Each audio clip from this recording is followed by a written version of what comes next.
नमस्ते। अगर आपने हमारी इस प्लेलिस्ट के पहले पार्ट्स नहीं देखे हैं, तो पहले उन्हें देख लें ताकि आप इस हिस्से को बेहतर ढंग से समझ सकें। आज हम द पावर ऑफ हैबिट पर चर्चा करेंगे।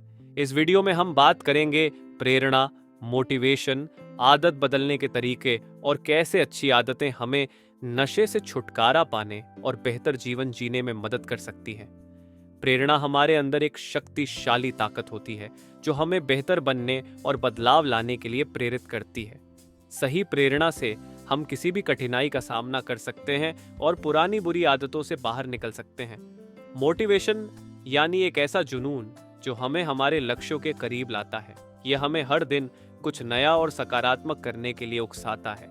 आदतें बदलने में मोटिवेशन का अहम रोल होता है, खासकर जब हम खुद को एक नए और अच्छे रास्ते पर लाना चाहते हैं। अच्छी आदतें हमारे जीवन में सकारात्मक बदलाव लाती हैं, जैसे भाषा सीखना, नई स्किल्स हासिल करना और नशे जैसी आदतों से छुटकारा पाना। अच्छी आदतें न केवल हमें सशक्त बनाती हैं, बल्कि हमें आगे बढ़ने और अपने लक्ष्य तक पहुंचने में मदद करती है। तो चलिए इस चर्चा में और गहराई से उतरते हैं। वीडियो को लाइक, शेयर और सब्सक्राइब करना न भूलें और बेहतर समझ के लिए अपने हेडफोन जरूर पहनें। आइए शुरुआत करते हैं। इस अवलोकन में निश्चित ही विरोधाभास है। आखिर कोई भी संस्था ऐसी आदतें कैसे विकसित करे जिनसे हर किसी को बराबर अधिकार भी मिल जाए और एक ऐसा इंसान या उद्देश्य भी चुन लिया जाए जो बाकी सबसे ज्यादा महत्वपूर्ण हो। आखिर ऐसा कैसे संभव है कि नर्सों और डॉक्टरों को बराबर अधिकार भी मिल जाए और साथ ही हर किसी के सामने यह भी स्पष्ट हो जाए कि असल में प्रभार, इंचार्ज किसके पास है? एक सबवे सिस्टम ये कैसे सुनिश्चित करे कि उसके कर्मचारियों के बीच प्रभुत्व को लेकर संघर्ष भी न हो और साथ ही सबके सामने यह बात भी स्पष्ट हो कि सुरक्षा सबसे ज्यादा महत्वपूर्ण है, भले ही इसके लिए यह पुण्य परिभाषित करना पड़े कि सबसे ज्यादा अधिकार किसके पास है। इन सभी सवालों का जवाब है संकटपूर्ण स्थिति से बने अवसरों को पहचानना और उनका लाभ उठाना। बार बार हार का सामना करने के कारण अपना मनोबल गंवा चुकी बुकोनियर्स नामक फुटबॉल टीम का कोच बनकर टोनी डंगी ने ठीक यही किया था। पॉल ओनेल ने भी नाकामी की हद तक पहुंच चुकी अल्कोआ कंपनी का सीईओ बनकर ऐसा ही किया था। 2007 में जब हार्वर्ड शुल्ज ने स्टारबक्स कंपनी को बचाने के लिए दोबारा शीर्ष पद ग्रहण किया, तब उन्होंने भी अवसर को पहचान कर उसका लाभ उठाया था। इन सभी लीडरों ने संकटपूर्ण स्थिति से बने अवसरों को हाथ से जाने नहीं दिया, बल्कि उनका भरपूर लाभ उठाया। उथल पुथल के दौर में संगठनात्मक आदतें इतनी लचीली हो जाती हैं कि उनकी मदद से नए सिरे से जिम्मेदारी सौंपना और शक्ति का बेहतर संतुलन बनाना संभव हो जाता है। संकटपूर्ण स्थितियां इतनी महत्वपूर्ण होती हैं कि कभी-कभी विनाश के डर पर काबू पाने के बजाय उसे उकसाना ज्यादा फायदेमंद होता है। 4 रॉड आइलैंड अस्पताल में सिर की सर्जरी में गलती होने के बाद उस 86 वर्षीय मरीज की मौत हो गई थी। उसकी मौत के 4 महीने बाद अस्पताल के एक और सर्जन ने ठीक वैसी ही गलती फिर से कर दी। उसने भी एक मरीज के सिर के उल्टी ओर सर्जरी कर दी। इसके बाद स्टेट हेल्थ डिपार्टमेंट ने अस्पताल को न सिर्फ कड़ी फटकार लगाई, बल्कि $50,000 का जुर्माना भी लगाया। इस घटना के 1.5 साल बाद एक सर्जन ने एक बच्चे के मुंह की सर्जरी में गलती कर दी। उसने बच्चे के मुंह के उस हिस्से की सर्जरी कर डाली जिस हिस्से में रोग था ही नहीं। इसके 5 महीने बाद एक मरीज की गलत उंगली का ऑन ऑपरेशन कर दिया गया। इसके 10 महीने बाद एक बार फिर एक मरीज के सिर की सर्जरी में गड़बड़ी हुई। दरअसल सर्जन ने सर्जरी के दौरान सिर में ड्रिल करने वाली मशीन का एक महीन टुकड़ा मरीज के सिर के अंदर ही छोड़ दिया और सर्जरी पूरी करके उसका सिर सिल दिया। गलतियों के लिए अस्पताल पर $4,50,000 का भारी जुर्माना लगाया गया। निश्चित ही रॉड आइलैंड अस्पताल कोई अकेला ऐसा चिकित्सा संस्थान नहीं है जहां इस तरह की घटनाएं हुई हों, पर दुर्भाग्यवश यह अस्पताल इन गलतियों के लिए प्रसिद्ध हो गया। स्थानीय अखबारों में अस्पताल की हर गलती के बारे में विस्तृत खबरें प्रकाशित हुई। टीवी पत्रकारों ने भी अपने कैमरों के साथ अस्पताल के बाहर डेरा डाल लिया।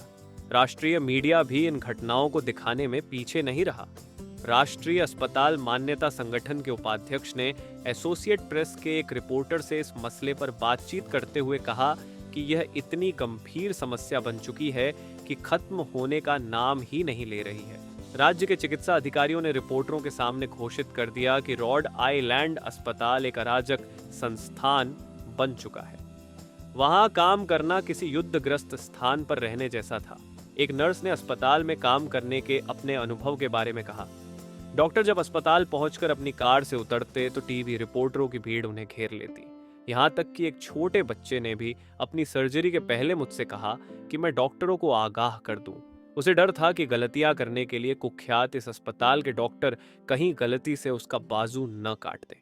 ये सब देखकर लगता था मानो अब हमारे बस में कुछ नहीं रहा। मीडिया और आलोचकों द्वारा बुरी तरह घेरे जाने के बाद अस्पताल के स्टाफ और प्रबंधन में संकट का भाव पैदा हो गया। कुछ प्रबंधकों को यह चिंता सताने लगी कि कहीं सरकारी अधिकारी अस्पताल की मान्यता रद्द न कर दें। बाकी प्रबंधक बचाव की मुद्रा में आ गए और मीडिया पर यह आरोप लगाने लगे कि सिर्फ उन्हीं के अस्पताल को निशाना बनाया जा रहा है। एक डॉक्टर ने बताया, मैं इतना परेशान था कि मैंने एक ऐसी जर्सी खरीद ली जिसमें बलि का बकरा लिखा हुआ था। मैं उसे पहनकर अस्पताल जाने की सोच रहा था, पर मेरी पत्नी ने समझाया कि ऐसा करना ठीक नहीं होगा। उस 66 वर्षीय मरीज की सर्जरी में गलती होने के कुछ सप्ताह पहले ही प्रबंधक डॉ मैरी रीच कूपर को अस्पताल की मुख्य गुणवत्ता अधिकारी बनाया गया था। डॉ कूपर ने अस्पताल प्रबंधन और स्टाफ के सदस्यों के साथ बैठकें की और कहा कि वे सत्र इस संकट को गलत नजरिए से देख रहे हैं। उनका कहना था कि हमारी जो आलोचना हो रही है वो कोई बुरी चीज नहीं है, बल्कि इससे तो रॉड आइलैंड अस्पताल को एक ऐसा अवसर मिला है जो बहुत कम संगठनों को मिलता है। मैंने इसे एक अवसर की तरह देखा, डॉक्टर कूपर ने मुझे बताया। ऐसे अस्पतालों की कमी नहीं है जिन्होंने अपनी समस्याओं से निपटने की बहुत कोशिश की, पर हमेशा असफल रहे। कभी कभी हमें सुधार करने के लिए एक बड़े झटके की जरूरत होती है। चारों ओर हमारा जो नकारात्मक प्रचार हो रहा था वह हमारे लिए बहुत बड़ा झटका ही था। इससे हमें हर चीज को फिर से परखने का मौका मिला। फिर रॉड आइलैंड अस्पताल ने अपनी सभी वैकल्पिक सर्जरी इकाइयों को एक दिन के लिए बंद कर दिया। यह अस्पताल के लिए आर्थिक रूप से काफी नुकसानदायक था, पर ऐसा इसलिए किया गया ताकि पूरे स्टाफ को विशेष प्रशिक्षण दिया जा सके। इस प्रशिक्षण में टीम वर्क पर काफी जोर दिया गया और साथ ही इस बात को भी रेखांकित किया गया कि नर्सों व मेडिकल स्टाफ का सशक्तिकरण कितना जरूरी है। इसके बाद न्यूरोलॉजी विभाग के अध्यक्ष ने इस्तीफ दे दिया और उनकी जगह एक अन्य विशेषज्ञ को नियुक्त कर दिया गया। अस्पताल ने अपने सर्जिकल सेफगार्ड्स, शल्य चिकित्सा संरक्षण व्यवस्था को फिर से डिजाइन करने के लिए देश के उच्चतम चिकित्सा संस्थानों के प्रतिनिधि संघ centre for transforming health care से मदद मांगी। अस्पताल प्रबंधन ने सभी ऑपरेशन रूम में वीडियो कैमरे भी लगा दिए ताकि टाइम आउट, सर्जरी से पहले मरीज से जुड़ी हर जानकारी को आखिरी बार सुनिश्चित करना और चेकलिस्ट की प्रक्रिया, सर्जरी से जुड़ी हर छोटी बड़ी प्रक्रिया के चार्ट पर गौर करना सुनिश्चित हो सके। इसके अलावा कर्मचारी अपनी पहचान उजागर किए बिना मरीज के स्वास्थ्य पर बुरा असर डालने वाली किसी भी समस्या की शिकायत कर सके, इसके लिए अस्पताल में एक कंप्यूटर आधारित व्यवस्था भी शुरू कर दी गई। अस्पताल प्रबंधन के सामने पहले भी ऐसे बदलाव करने का प्रस्ताव रखा गया था, पर उन्हें गंभीरता से नहीं लिया गया। डॉक्टर और नर्स स्टाफ ये नहीं चाहते थे कि उनकी सर्जरी को कैमरों में रिकॉर्ड किया जाए। वे नहीं चाहते थे कि दूसरे अस्पताल उन्हें यह समझाएं कि उन्हें अपना काम किस तरह करना चाहिए। पर जैसे ही रॉड आइलैंड अस्पताल पर संकट के बादल गहराने लगे, तो सभी कर्मचारियों ने नए बदलावों के प्रति खुला रवैया अपना लिया।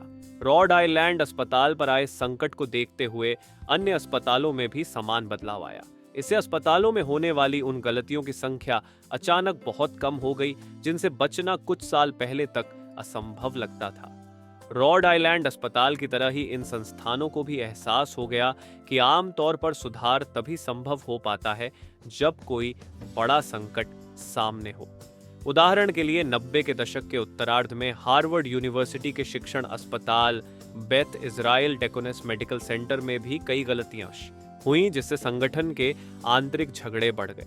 अखबारों ने इन घटनाओं को बड़े विस्तार से छापा। इसके साथ ही अस्पताल की सार्वजनिक बैठकों में नर्सों और अस्पताल प्रबंधन के बीच कई बार तीखी बहस हुई और एक दूसरे के ऊपर लांछन लगाए गए। उस समय राज्य के सरकारी अधिकारी विचार करने लगे कि अस्पताल के कुछ विभागों को तब तक के लिए बंद कर दिया जाए जब तक यह सुनिश्चित नहीं हो जाता कि दोबारा गलतियां नहीं होंगी। चूंकि अस्पताल पर चारों ओर से हमला हो रहा था, इसलिए गलतियों की संभावना बढ़ाने वाली अपनी संस्कृति को बदलने के लिए अस्पताल हर किस्म के समाधान अपनाने लगा। इन्हीं में से एक समाधान था सेफ्टी राउंड, जिसके तहत हर 3 महीने में कोई वरिष्ठ डॉक्टर अपने सैकड़ों सहकर्मियों के सामने किसी एक सर्जरी या इलाज और उसके दौरान होने वाली गलतियों पर बेहद विस्तार से चर्चा करेगा। हाल या समय तक बेथ इजराइल टेकोनस मेडिकल सेंटर के एसोसिएट सर्जन इन चीफ रहे डोनाल्ड मूरमैन कहते हैं, सार्वजनिक तौर पर अपनी गलती मानना बहुत कष्टदायी अनुभव होता है। 20 साल पहले तो डॉक्टरों द्वारा सबके सामने अपनी गलती मनने की कल्पना भी नहीं की जा सकती थी, पर अब हर अस्पताल में घबराहट का माहौल है और इसीलिए बड़े से बड़ा सर्जन भी इस बारे में चर्चा करने को तैयार है कि उससे कब कब कोई बड़ी गलती होते होते रह गई। चिकित्सा क्षेत्र की संस्कृति बदल रही है। अच्छे लीडर संकटपूर्ण स्थितियों को संगठनात्मक आदतों को बदलने के अवसर की तरह इस्तेमाल करते हैं। उदाहरण के लिए अमेरिका की अंतरिक्ष एजेंसी नासा के प्रबंधकों ने सालों तक अपने संस्थान की सुरक्षा संबंधी आदतों में सुधार करने की कोशिश की, पर उनकी सारी कोशिशें तब तक काम नहीं आईं जब तक सन 1986 में चैलेंजर नामक अंतरिक्ष यान में विस्फोट नहीं हो गया। इस त्रासदी को मद्देनजर रखते हुए नासा ने अपने गुणवत्ता मानकों को लागू करने के तरीके में कई सुधार किए।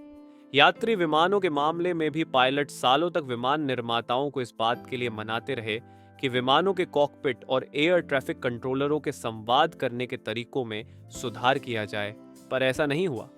फिर जब सन 1977 में स्पेन के टेनेरिफ आइलैंड में रनवे में हुई एक गलती से 583 लोग मारे गए, तो अगले 5 सालों के अंदर ही विमानों के कॉकपिट के डिजाइन, रनवे प्रक्रियाओं और एयर ट्रैफिक कंट्रोलर द्वारा संवाद के रूटीन, तयशुदा आदतें में बहुत सुधार किए गए। से दरअसल कोई भी संकटपूर्ण स्थिति में इतना महत्वपूर्ण अवसर होता है कि एक बुद्धिमान लीडर ऐसे में अक्सर जानबूझकर आपातकाल की भावना को बढ़ा देता है। लंदन के किंग्स क्रॉस स्टेशन में आग लगने के बाद ठीक ऐसा ही हुआ। आगजनी की इस घटना के 5 दिन बाद ही ब्रिटिश सेक्रेटरी ऑफ स्टेट ने इसका अध्ययन करने के लिए एक विशेष जांचकर्ता डेसमंड फेनेल को नियुक्त कर दिया। फेनेल ने अपनी जांच की शुरुआत लंदन अंडरग्राउंड के शीर्ष नेतृत्व करने वाले अधिकारी के इंटरव्यू से की। जल्द ही फेनेल को समझ में आ गया कि पिछले कई साल से हर किसी को यह अंदाजा था कि स्टेशन में आग से सुरक्षा के इंतजाम नाकाफी है, पर इसके बावजूद कोई सुधार नहीं किया गया। कुछ प्रबंधक नई हायरार्की, किसी प्रशासनिक निकाय में अलग अलग पद पर बैठे लोगों का पदक्रम का प्रस्ताव दे चुके थे, जिससे यह साफ हो सके कि आग से बचाव की जिम्मेदारी किन लोगों की है। अन्य प्रबंधक स्टेशन मैनेजर के अधिकार बढ़ाने का सुझाव दे चुके थे ताकि अलग अलग विभागों के बीच आई दूरी को कम किया जा सके, लेकिन इनमें से किसी भी सुधार को अब तक लागू नहीं किया गया था। जब फेनेल ने अपनी ओर से बदलाव के सुझाव देने शुरू किए तो उनके रास्ते में कई बाधाएं आईं, जैसे विभागों के अध्यक्ष स्वयं जिम्मेदारी लेने से बच रहे थे या अपने कर्मचारियों को दबी जुबान में ये धमकी दे रहे थे कि फेनेल को सहयोग न करें। इन बाधाओं को देखते फेनेल ने तय किया कि अब वे इस मामले को एक मीडिया सर्कस में बदल देंगे। उन्होंने सार्वजनिक सुनवाई शुरू कर दी जो 91 दिनों तक चली। इन सुनवाइयों से यह स्पष्ट हो गया कि लंदन अंडरग्राउंड को कई बार ऐसी दुर्घटना की चेतावनी दी गई थी, पर उसे गंभीरता से नहीं लिया गया। फेनेल ने अखबारों से बातचीत में बार बार यह जताया कि सबवे ट्रेन का उपयोग करके हर यात्री अपनी जान जोखिम में डाल रहा था।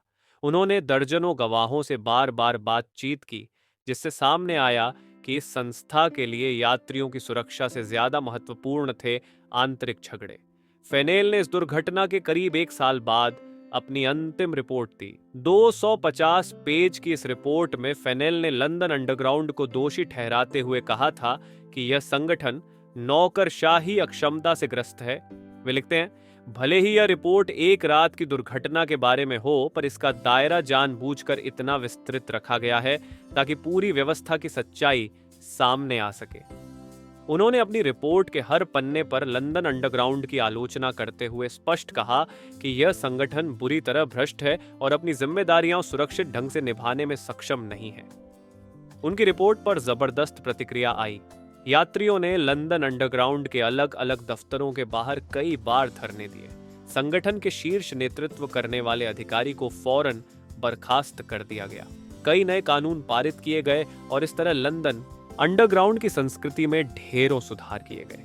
आज संगठन के हर स्टेशन में एक मैनेजर नियुक्त होता है, जिसकी मुख्य जिम्मेदारी है यात्रियों की सुरक्षा सुनिश्चित करना।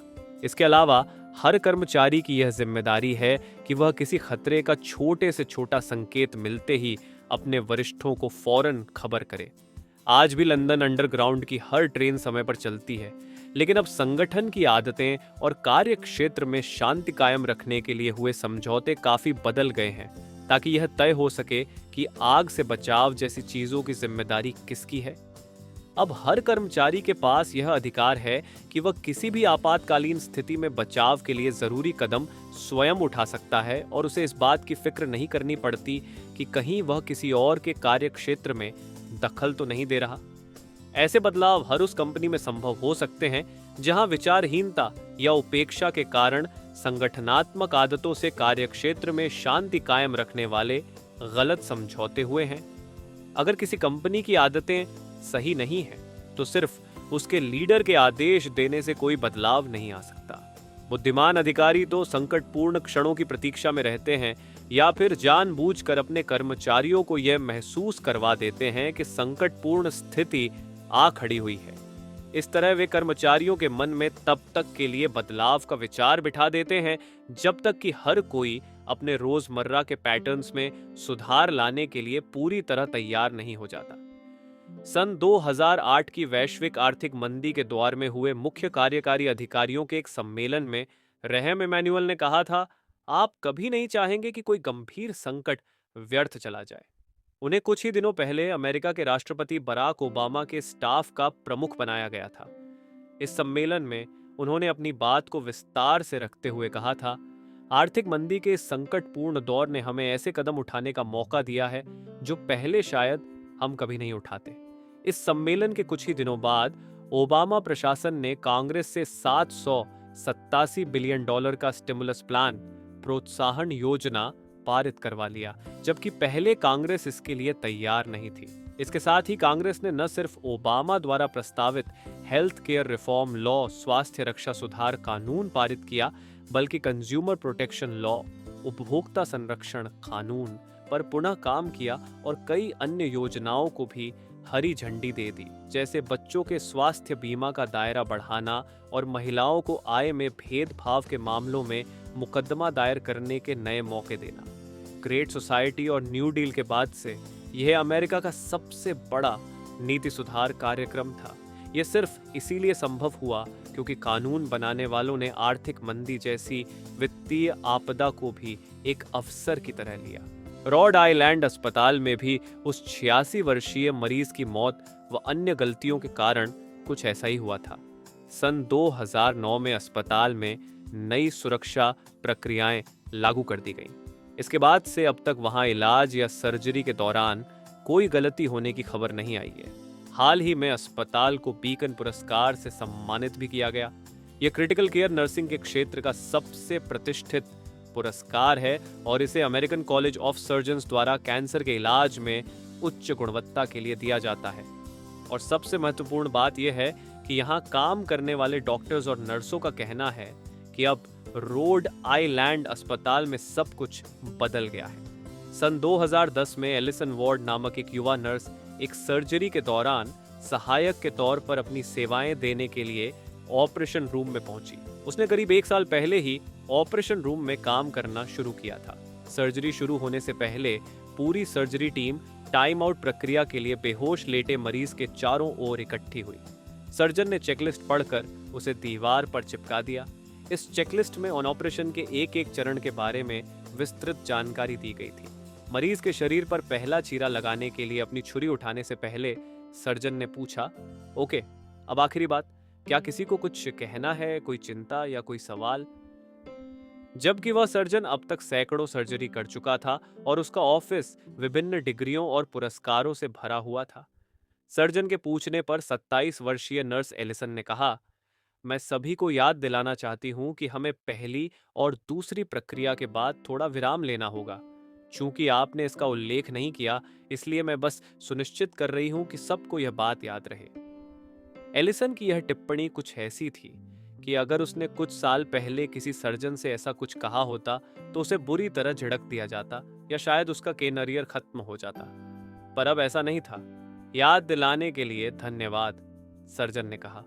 मैं अगली बार से इसका उल्लेख करना याद रखूंगा। चलो, सर्जन ने आगे कहा, सर्जरी शुरू करते हैं। मैं जानती हूं कि यह अस्पताल एक बुरे दौर से गुजर चुका है, एलिसन वार्ड ने मुझे बताया, पर अब यहाँ सब कुछ अच्छी तरह होता है। हर कोई एक दूसरे का सहयोग करता है। हमारा प्रशिक्षण, हमारे आदर्श, अस्पताल की संस्कृति, सब कुछ टीम वर्क पर आधारित है। मुझे लगता है कि मैं यहाँ बिना किसी डर के किसी से कुछ भी कह सकती हूँ। काम करने के लिए यह सचमुच एक शानदार जगह है। The power of habit. किताब को यहाँ तक सुनने के लिए आपका बहुत बहुत धन्यवाद। ये किताब आपको कैसी लगी हमें ज़रूर बताएं और अगले भाग का इंतज़ार करना न भूलें, जो जल्द ही आपके लिए आ रहा है। अगर आपको ये किताब अच्छी लगी हो तो वीडियो को लाइक करें, अपने विचार कमेंट में ज़रूर शेयर करें और हमारे चैनल को सब्सक्राइब करना न भूलें।